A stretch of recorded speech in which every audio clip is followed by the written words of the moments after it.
Bienvenidas y bienvenidos a esta charla sobre lengua y cultura. En esta ocasión vamos a hablar de poesía y arte. Imaginen las palabras. Yo soy Jaime Chavoya, yo voy a ser su presentador de hoy. Voy a estar dando esta conferencia en inglés. Y esta conferencia es traído a cada uno de ustedes, a cada una de ustedes directamente a sus celulares, a sus computadoras, a sus laptops, donde quiera que estén. Es un esfuerzo que hacemos desde el Centro de Autoacceso Mediateca de la Escuela Nacional de Estudios Superiores, Unidad Morelia, de la Universidad Nacional Autónoma de México y por parte de la coordinadora de la mediateca, la excelente maestra Karina Godina, y también por parte del coordinador de este ciclo de conferencias de lengua y literatura, el maestro Eduardo Altamirano. Les damos las más cordiales bienvenidas y bienvenidos y las más sinceras gracias por estarnos acompañando en esta charla del día de hoy. Recuerden que ustedes pueden revisar nuestra biblioteca de conferencias cuando ustedes gusten. Tenemos una conferencia cada semana, todo el semestre, todo el año prácticamente, con algunas excepciones de las vacaciones, pero estamos aquí para ayudar a enriquecer su experiencia en el aprendizaje de lenguas. Y al final de esta presentación les vamos a platicar un poquito más sobre la mediateca y cómo ustedes pueden aprovechar todo lo que hacemos ahí, todos nuestros trabajos, nuestros esfuerzos, que recuerden, es para que ustedes puedan emprender un viaje, una aventura en aprender otro idioma y llevarlo hasta la perfección. Nuevamente, yo soy Jaime Chaboya, soy un profesor en la mediateca del Centro de Autoacceso Mediateca de la ENES Morelia, de la UNAM, y yo voy a darles la charla de hoy de Poetry and Art. Imagine the words. So, let us begin. Welcome, everyone. I am very happy to be here with you today. What we're going to do is we're going to share my screen here, and we're going to talk a little bit about poetry and art. Imagine the words. Now, just before we begin, I'm going to make a little spoiler alert, and we're going to be reviewing poems by Anne Sexton, Allen Ginsberg, Donald Finkel, and we're going to review some art by Van Gogh, Cezanne, and Katsushika Hokusai. What we do in literary terms is ekphrasis. The word in Spanish is very similar, ekphrasis. In English, ekphrasis. It is when you use literary devices to describe visual art. But we're going to try to use the eyes of our minds in this conference, in this presentation. But before we move on a little bit more, why poetry? What in the world? If you feel that you can handle yourself in a conversation at a dinner table, if you can say hi to people on the street, if you can read the newspaper, then you're doing well. And yes, that is correct. You are doing extremely well. But here is an invitation to go deeper into the language, to feel the language, not only memorize the words, but feel the words in English. Don't translate them. Think about them and feel them in English. Okay? Now, just to help us a little bit, I'm going to be switching back and forth between different slides, and we are going to be aided by some of the poems with my voice. So what you need to do right now is just close your eyes, or you can just look at a black screen, and I'm going to read some verses here and see inside your mind, what do you imagine? I'm going to turn off my camera too. Let's see, how do I do that? There we go. The town is silent. The night boils with 11 stars. It moves. They are all alive. The moon bulges in its orange irons.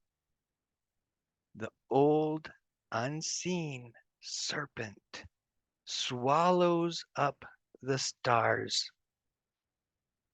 Oh, starry, starry night.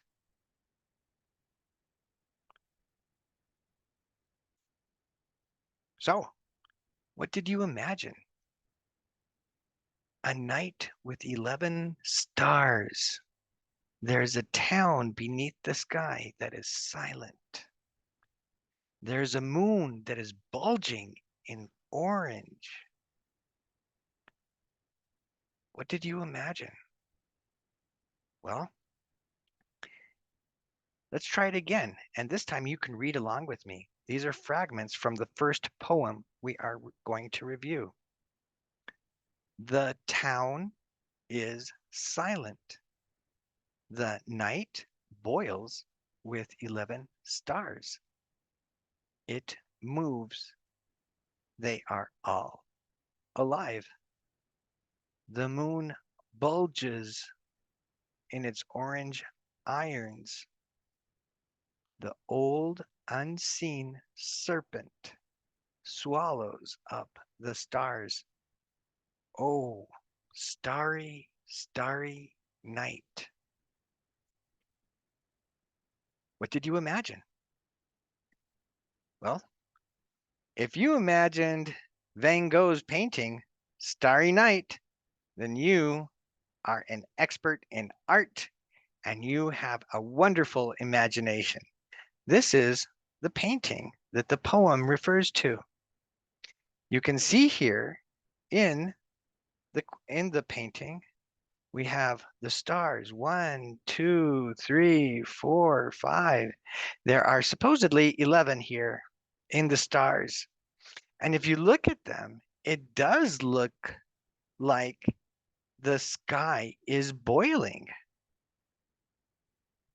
And here below, we have a quiet town. Everyone is asleep. Let's look at the poem. This is also just an excerpt. At the end of the conference, I will tell you how you can read the complete poem for yourself. So, The Starry Night by Anne Sexton begins, the town does not exist except where one black-haired tree slips up like a drowned woman into the hot sky. The town is silent. The night boils with 11 stars. Oh, starry, starry night, this is how I want to die. It moves. They are all alive. Even the moon bulges in its orange irons to push children like a god from its eye. The old unseen serpent swallows up the stars. Oh, starry, starry night, this is how I want to die. Into that rushing beast of the night. Don't worry about the vocabulary. Feel the words. We know that the word boil, for example, is when you raise the temperature of a liquid and it starts to on the stove, like when you boil water for pasta. But this is a different kind of boil. This is a symbolic boil. Is if you imagine looking at the sky as if it were boiling, somehow it was moving. There's some other words here. What about starry? Notice that it has a suffix, the Y, starry. That means that it's similar to, or that it has the condition of. So when we say starry, it has the conditions of lots of stars. Similar to if we say, hey, shorty, it's the condition of being short. If we say the word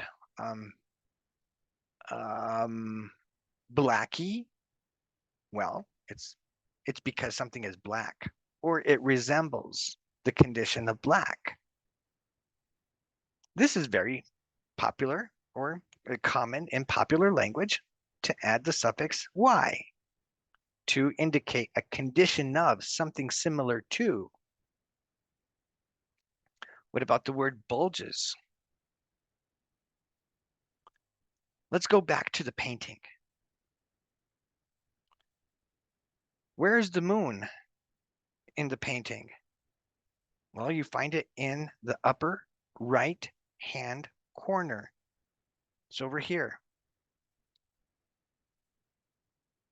Notice how it looks like it's growing, it protrudes. That is bulge. When we don't know a word, if we have a piece of art to help us, look at the art and feel what you see. That's one example, but let's move on.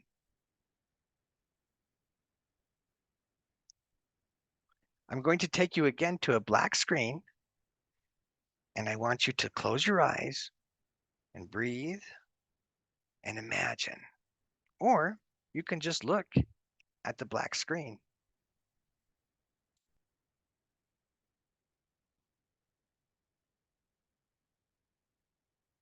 In the foreground, we see time and life toward the left-hand side of the picture, where shore meets shore with a bleak white haze over its mountains and the immense water for minute rowboats.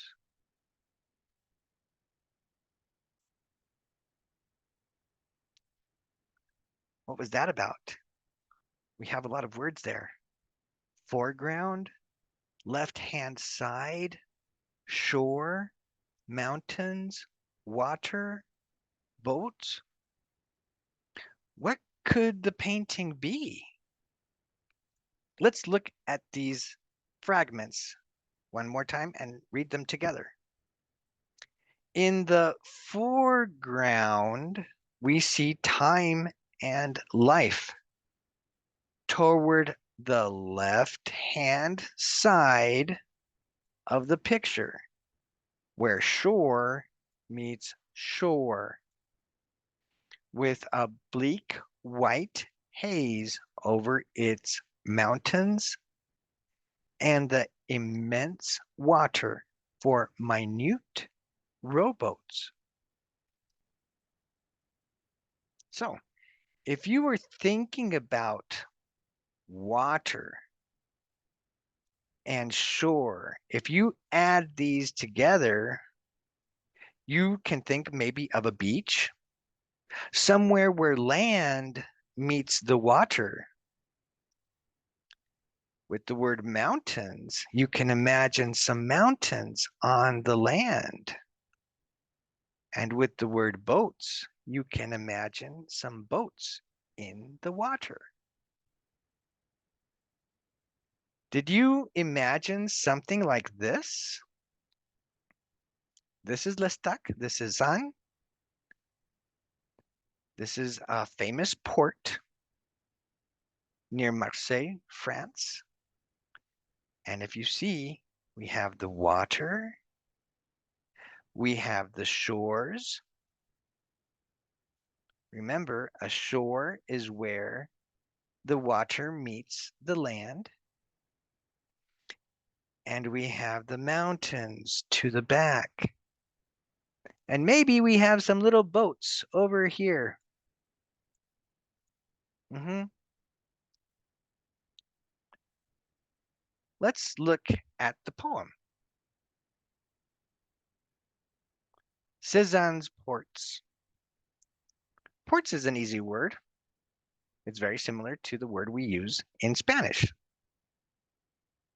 In the foreground, remember, for, F-O-R-E, it sounds like the number 4, but this is a different spelling. This is F-O-R-E. Remember, what is this part called of your head? It's called the forehead. It is because it is before the rest of the body. Before. It is ahead. It is in front. So foreground, remember ground is land. So in the land or the area to the front, we see time and life swept in a race toward the left-hand side of the picture, where shore meets shore. An easy way to remember the meaning of shore is to think about reality TV. Have you heard of different programs that have the word shore? Well, those reality programs are recorded at the beach, at the shore, S-H-O-R-E, shore. But that meeting place isn't represented. It doesn't occur on the canvas. For the other side of the bay is heaven and eternity. Wow, big words here, big words. Heaven, eternity. Wow, how do you imagine something like that? Let's go back to the painting. So Ginsberg is saying he can see heavens and eternity. Maybe he's talking about how far the eye can see. Maybe. Or maybe it is the sensation of awe. That is a good word. A-W-E. Awe. Of enchantment, of mystery, of impression. Maybe that's what he's talking about. There's a bleak white haze over the mountains, and the immense water of L'Estaque is a go-between for minute rowboats. So, what about the words here? This one we already explained, foreground. If we say foreground, it is to the front. If we say background, we're talking about something in the back. It's very easy, huh? It helps to read poetry. Let's look at another word. Haze. What is haze? The poem says it is over the mountains and that it is the color white. So we have some clues. If we do not know the word haze, we can discover the meaning all by ourselves without having to go to the dictionary or ask someone. Let's look at the painting. Okay, so here are the mountains. And they're here. Oh, look at there's some white air above the mountains. So what is that? It's the air, and it has a different color. Haze, we can deduce, we can imply that it is some kind of layer of thick air. It can be filled with vapor from the water. In our modern day life, We see cities covered with haze. It's usually not white. It is usually gray or black, and it is pollution, contamination. It is thick air, haze, H-A-Z-E, haze. Now remember that we could not hardly see the rowboats. Remember, boats is the word, the main word, but row indicates what kind of boat. Row is the movement when you take your paddles and you go row, row, row your boat gently down the stream. These are boats that you manipulate with physical, mechanical movements like this, okay? Minute. What does minute mean? Remember, we could hardly see these boats. They're over here. They're tiny. They're very small. So what does the word minute mean? It means small, very, very small. Minute. It's not, it looks like minute, but this one is pronounced minute. Minute. Let's go to another poem. I'm going to go to a black screen, and you can close your eyes and take a deep breath and just listen to the words and imagine the words. It is because the sea is blue, because the mountain is blue, because the bent blue men have white faces like the snow, like the crest of the wave in the sky. The wave is still. Nothing will harm these frail strangers, and the blue men lean on the sea like snow, and the wave like a mountain leans against the sky.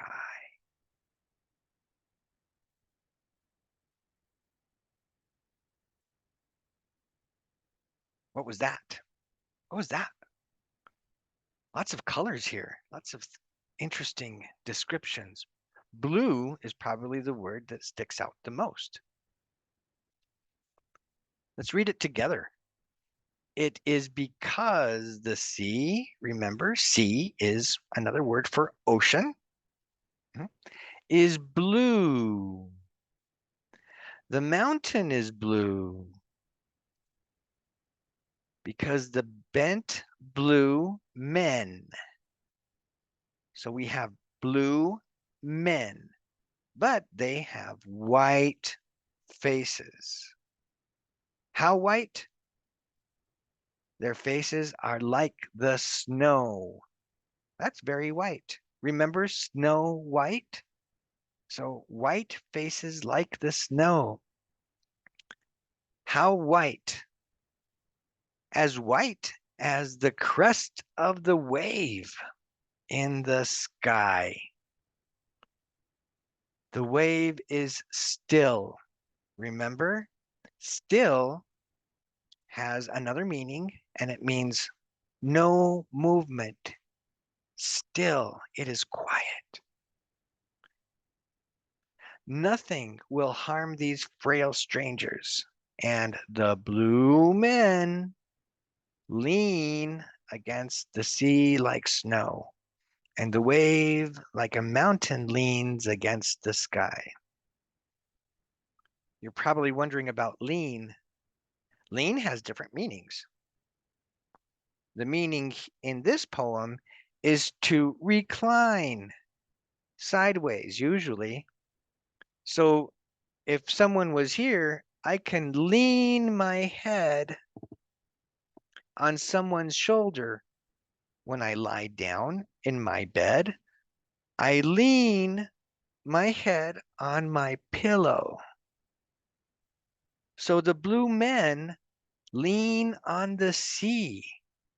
Imagine, how do you lean? How do you recline on the ocean? Imagine it. Try to imagine it. Donald Finkel wrote these lines inspired by this painting.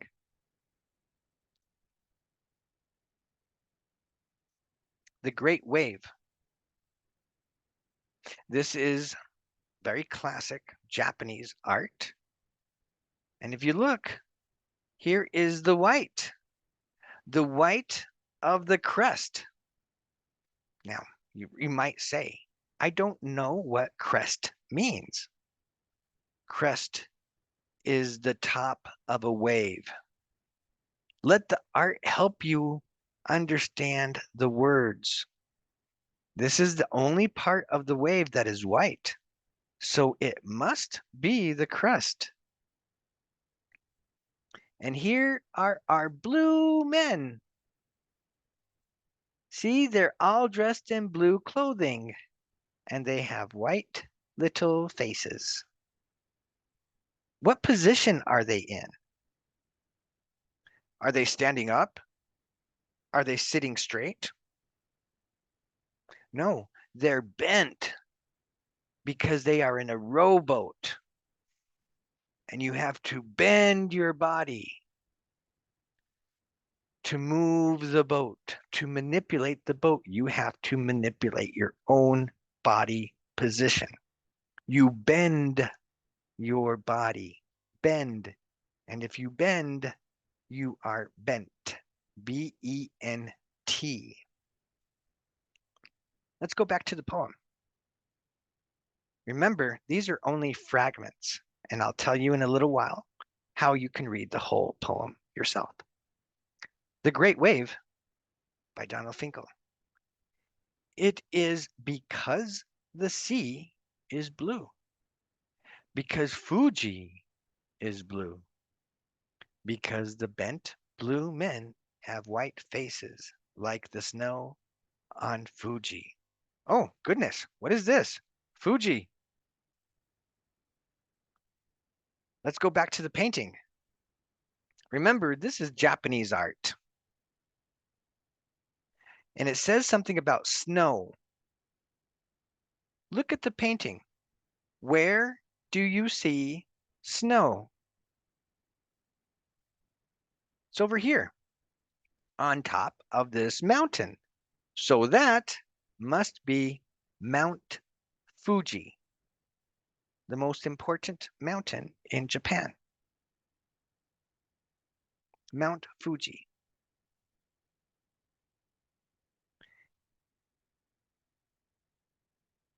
It is because the air is full of writing, because the wave is still, it is not moving. Well, this is a painting, so it is caught in time, forever static, forever still, that nothing will harm these frail strangers. Who does this refer to? Who are the frail strangers? Frail means weakness or weak. So who are these weak strangers? It's the blue men with white faces that high over Fuji in an earth-colored sky. The fingers will not fall, and the blue men lean on the sea like snow, and the wave leans like a mountain against the sky. If we go back to the painting, you will see the men are bent. They are almost leaning or relaxing, reclining their body on top of the ocean, on top of the water. And in symbolic terms, in the art, we see that the wave is reclining against the sky. Lean, Lean, lean.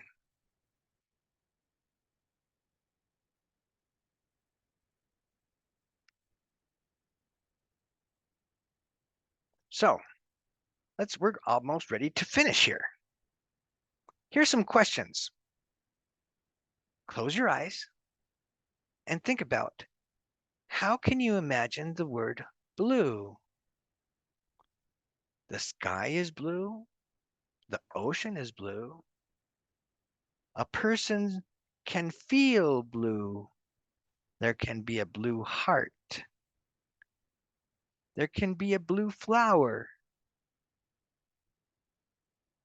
When you hear the word blue, does it always refer to the color?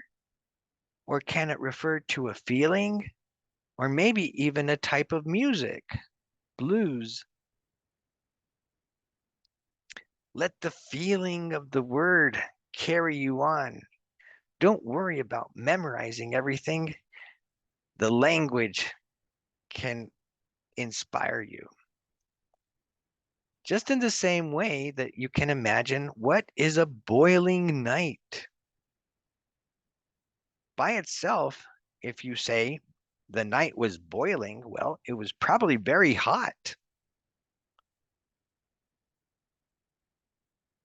It could also mean that things were very dangerous or very unexpected, full of activity, like a pot on the stove with fire boiling. But it can also be that the sky and the night are full of lights and stars. And here's this big word again, eternity. Sometimes we even know the words. They're very similar in Spanish. So we can translate them and we understand them very quickly. But the beautiful and the helpful, the useful thing about poetry is that you can discover other meanings that normal, common people do not have. And this is what is going to make you different. Your English will be superb. It will be distinguished. It will be classy. And it will set you apart from the rest. If you want to read these complete poems, you can find these books online in different stores. You can look up books by Anne Sexton or Allen Ginsberg or Donald Finkel. And if you want to see these magnificent works of art with your own two eyes, go to New York. I know it's far, but if you are in New York, go take a little visit down, make a little visit down to the Met and enjoy. And down in the comments, write to us and tell us what you experienced. And Matt, looking at these works of art, what words came into your head? What did you imagine? So, are you interested in more things like this? Check us out at the Mediateca. I work in the Mediateca. I have several workshops that you can join me in. I have a book club right now. We are reviewing On the Road by Jack Kerouac. On the Road by Jack Kerouac. I also have a poetry club and a weekly news club, where you will learn about American history, culture, politics, institutions, and another workshop about creating stories. And it is completely auditory. Nothing is shown on the screen. You imagine everything, and you are invited to produce a story in English using different vocabulary. But I am not the only one that works at the Mediateca. There's many others. And together, we can help you in 13 different languages. Yes, that's right. 13 different languages. And we have conferences, workshops, clubs. We even have cooking classes sometimes. You can study with us online or in person. Remember, you are always welcome at the Mediateca of the Enes Morelia of the UNAM here in Morelia, Michoacan, Mexico. And if you want more information, that's no problem at all. Look us up. Here is our email, mediateca@inesmorelia.unam.mx. We're present on all main social networks, and you can even send us your questions, your comments, any kind of consultation to our WhatsApp numbers. You can write these down, and we will get back to you as soon as we can.